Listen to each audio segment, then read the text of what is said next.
Here we go.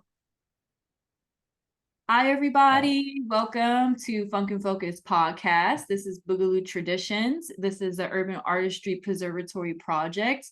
We document to help out the stories of different street dance communities from around the world. And today we have Lady AK. It's a pleasure to have you. Thanks for joining us today. And Thank you for having me. yeah, for sure. So how are you doing today? Looking sunny? I'm great.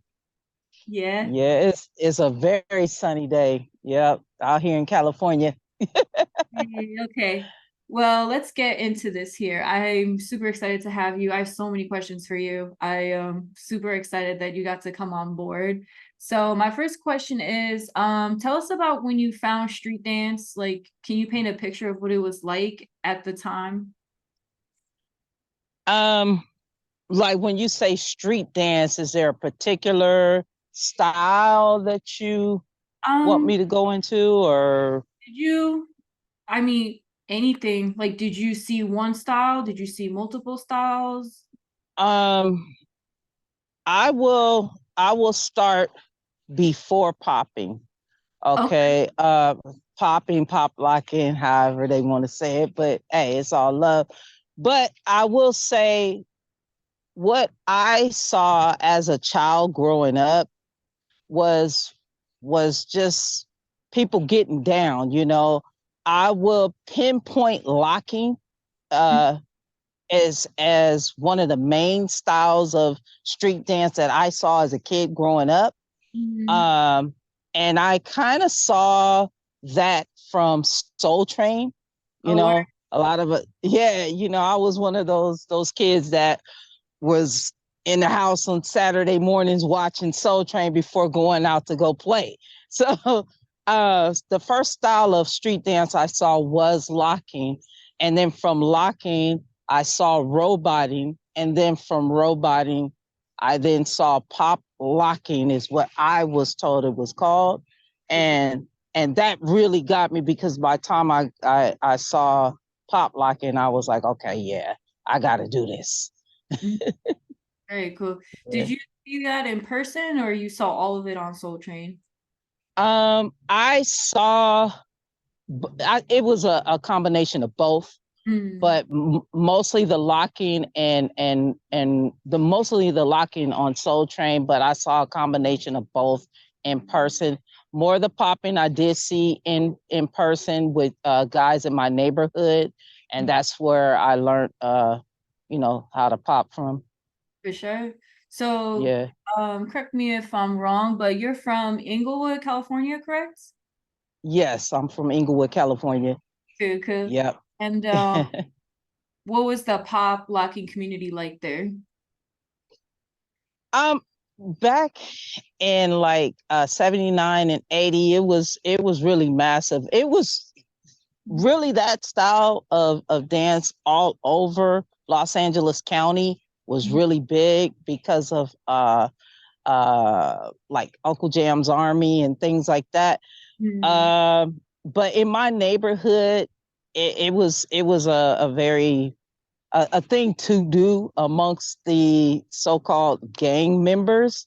Mm. So it was a way to kind of get young guys away from gang violence, so to Mm. say. And so a lot of those guys would form groups and practice and kind of get into talent shows and stuff and elementary, junior high, and high school and stuff. So yeah, Right. Good that's stuff. yeah. Okay. So I have a question about the term. What did you guys call the dance that we call popping today and why? Like, I know you call it pop locking. I don't agree with this, but a lot of people in our generation were taught that pop locking was not a real style. Like, what do you have to say about that? Okay. Well, see that the only thing that I can say is what I experienced growing up. When I got into the style of dance, that's what I was told that it was called pop locking. That's Mm-hmm. just what I was told.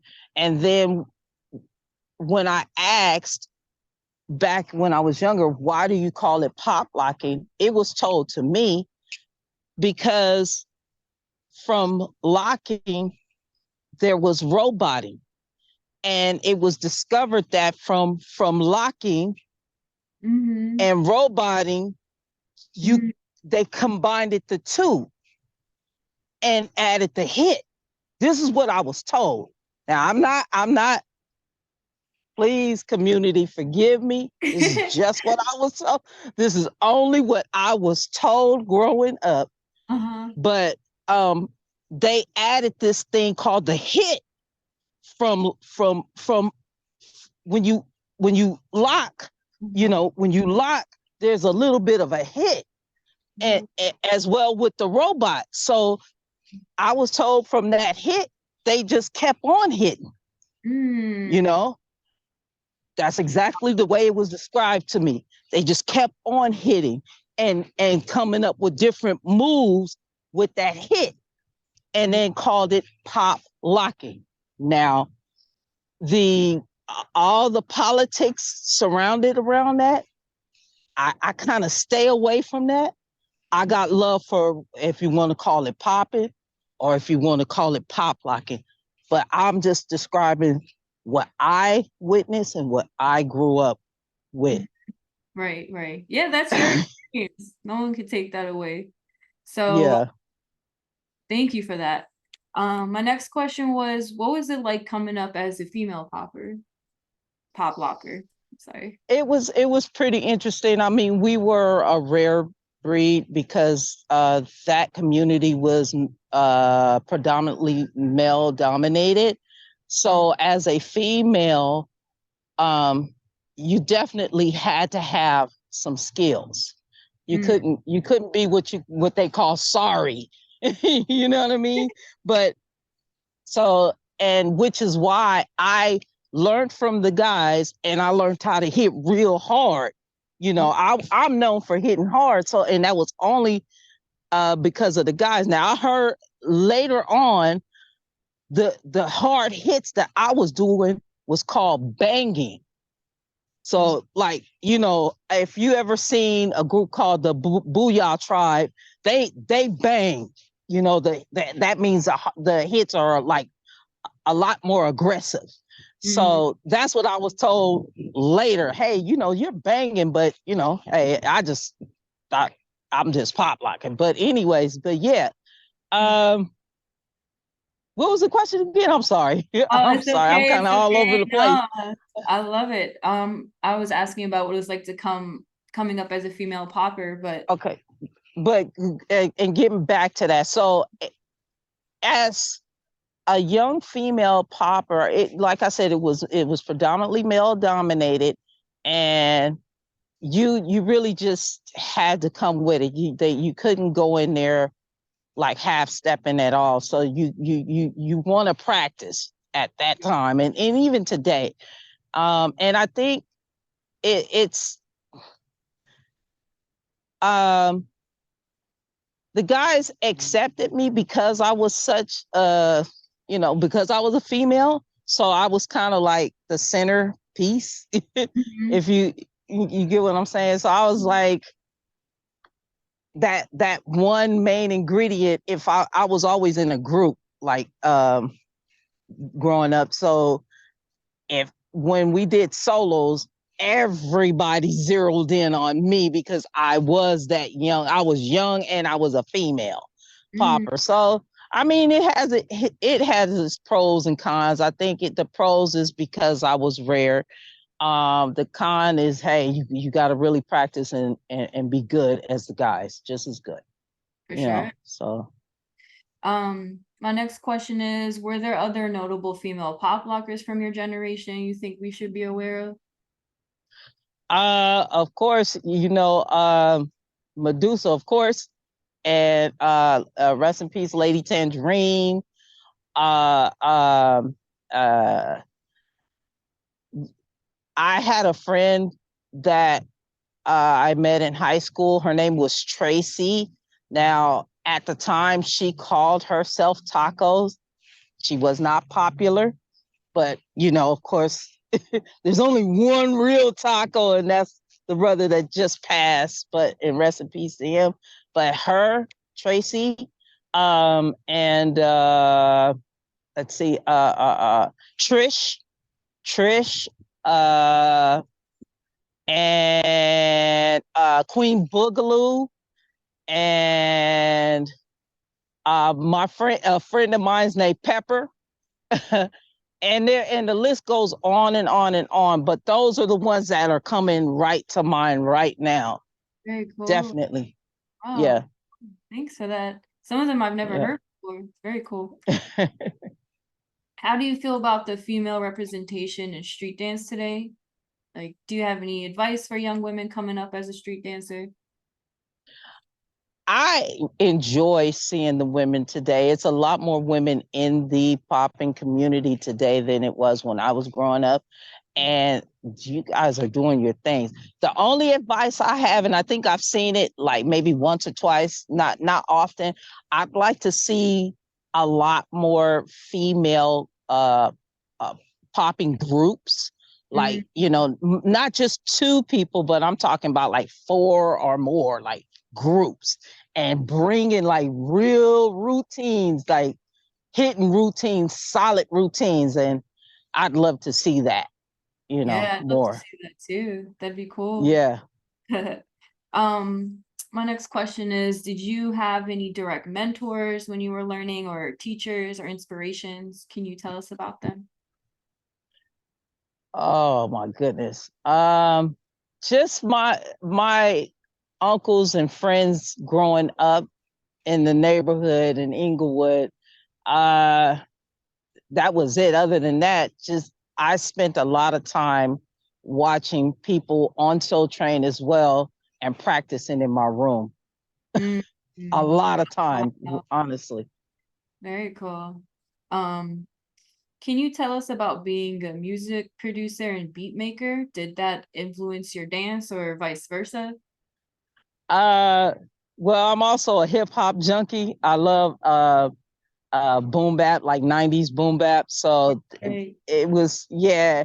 So and I also like electric funk. So yeah, the electric funks side of the popping world Mhm. influenced me into getting into beat making, just so that I could have stuff to practice to, Very, and just for fun, you know what I mean? Because it's just something that I enjoy doing. You know, that's yeah. very cool. Yeah, I love electro funk too. And boom bap hip hop's awesome to practice popping too. Like, Yes, absolutely. practice your. Absolutely. So, how did you come about finding your personal flavor? I would say I going back to my neighborhood. I saw the guys in my neighborhood. Um, I really stay back from calling their street name, but that's the only thing I could do. But there was this guy named they called Petey Whack. Okay, these were Bloods in Inglewood. Petey Whack, and who else? Um, Sugar Man. And I know it's gonna sound crazy, but these were guys that I used to pop lock with back in the 80s, and they were Bloods in Inglewood. But this is just what we would do for fun. So Petey Wax, Sugar Man, um, I think Petey Wax's brother, Big L, um, and I know I'm missing somebody else, but these guys, I would practice with them on a consistent basis. There was a park which is still there today called Rogers Park. Back in the 80s, they used to hold dances in the summertime, and they would hold talent shows. So me, Petey Wax, Sugar Man, Big L, and another guy, we would practice routines. But before the routines, we had to go get an outfit. The outfits we would get were um, khakis, like Dickie outfits, the top and the pants. And then we would get these corduroy house shoes. Sounds crazy, but this was the uniform. And then we would the Dickie outfit would be like tan, and then we would get the black corduroy house shoes with white suspenders and white gloves. And of course, we would have to have a red do-rag hanging out of the back pocket, hanging out of the back. Just and then of course, when we ironed the outfit, it had to be starched, creased. You know what I mean?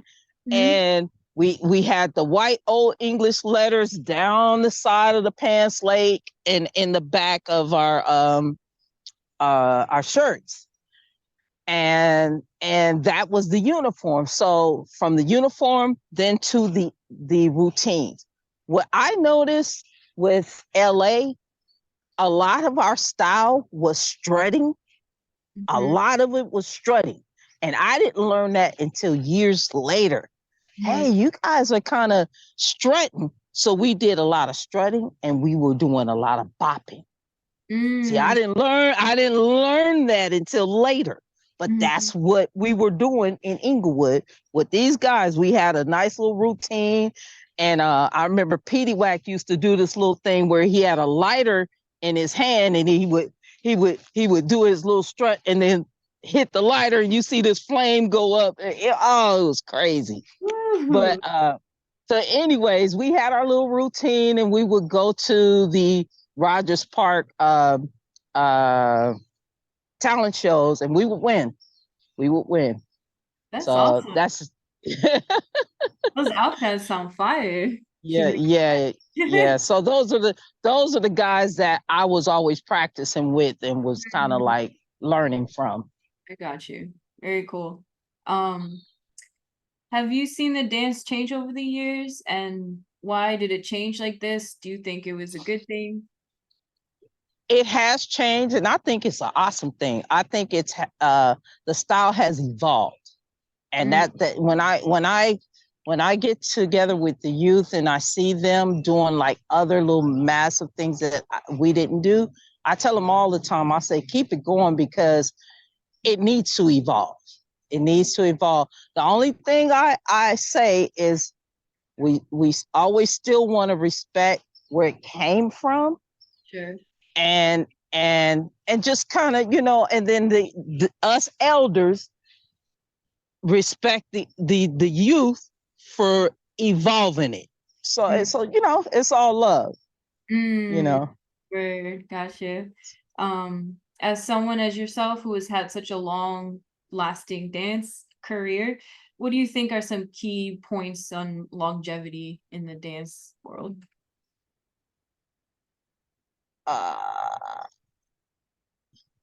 Some key points are let me see. My mind is drawing a blank. I don't know. I don't know how to answer that. That's okay. I mean, all the people that you named before, like they're not dancing anymore. So there's something you did different that, I mean, some of them are still dancing, of course, but yeah, you're here now. Well, because sometimes it gets like that. When you get older, sometimes you can't do what you used to do anymore, and you may want to evolve into something else that in that arena, like teaching or like you said, mentoring or or doing panel discussions or making music or you know what I mean. I don't know if I answered the question, but yeah. You just did. So variety, okay. Different stuff seems to kept you going. That's cool. Exactly. Gotcha. So what types of projects are you working on now and hoping to do in the future? Right now, I'm just kind of freelancing. I do keep up my skills with another friend of mine's, Stephanie. and she and we practice every Sunday just to keep, keep going and, stay young and all that.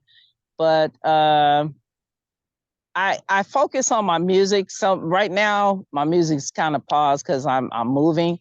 So, but I want to kind of like dive really deep into the music part of it all, Mhm. and create just a massive amount of like electric funk. Ooh. Uh, yeah, like a massive amount, because I know that there's people out there doing it, but it's kind of like a rare thing, you know what I mean? Yeah. And just to add my flavor to the popping community on the musical side.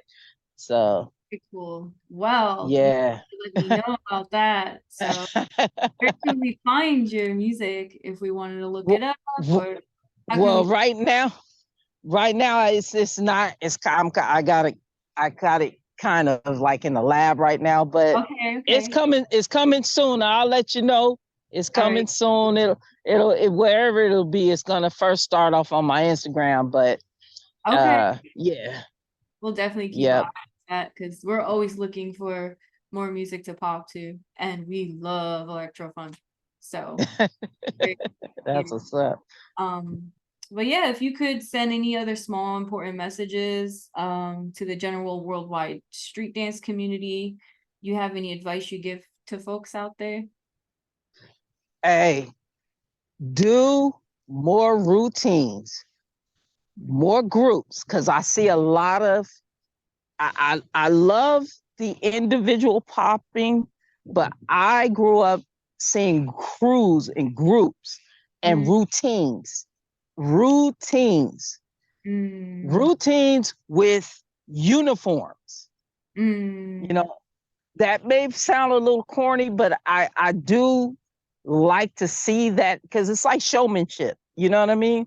right. So like if you're performing on a big stage, you're gonna get a crew outfit, and you're gonna come with a routine. So just have more routines, more crews with routines and uniforms. That's Okay. my ad. Well, You thanks know, for that. I That's you wonderful know. idea for sure. Yeah, there's a Then lot I of solo acts for sure. you said what? There's a lot more soloing and you know. Yeah, it's a lot of solos or 2-on-2s, a lot, and that's cool. But like I said, especially in a battle, I want to see crew battles, because Mm, we did that back in the day. mm, Crew battles. It wasn't always the solo. The solo was just, uh, if you search like uh, the dominoes, the popping dominoes, you'll mm, see them, the small the little dominoes. You'll see them like in a group of 4 or 5, and they always had a routine. And then when they did a solo, it was for a quick second. Then they come right back into the routine. You mm, feel me? mm-hmm, Um, shoot, media circus routine, mm, full on routine. You right. know, um, you name it, any crews, any groups that have routine, you'll see them doing more of the routine than just the solo. Right. So it's a lot of flavor in that, Right. you Right. know. Yeah. I would love to see that too. So thanks for that piece of advice. And thank you so Yeah. much for sharing your insight. That's all the questions that I have. Like this was a huge honor to be able to, see inside of your lens and get a small glimpse of what it was like in a period we weren't there and Yeah. a lot of nostalgia and stuff. So thanks so much for being part of this. And Um, before we end, can I shout out some of my crew members? Of course, yeah, Um go for it. I well didn't my ask, yeah, I didn't even ask your Yeah, crew, so please feel free to share. yeah, so my crew is Geomatrix, that's me, that's Pop and Chuck, Kamani, that's Stephanie, and that's my crew. And then also I want to give big ups to the LA Breakers, because we are part of that too. And also Medusa and feline science, big up. And that Hey, was it. Yeah. let them know. Let them know. Yeah. Big Wonderful. up. Awesome. Yep. Well, thanks so much for joining us and enjoy the rest of your day. Thank you, guys. Okay. Thank you. All right. Thank you.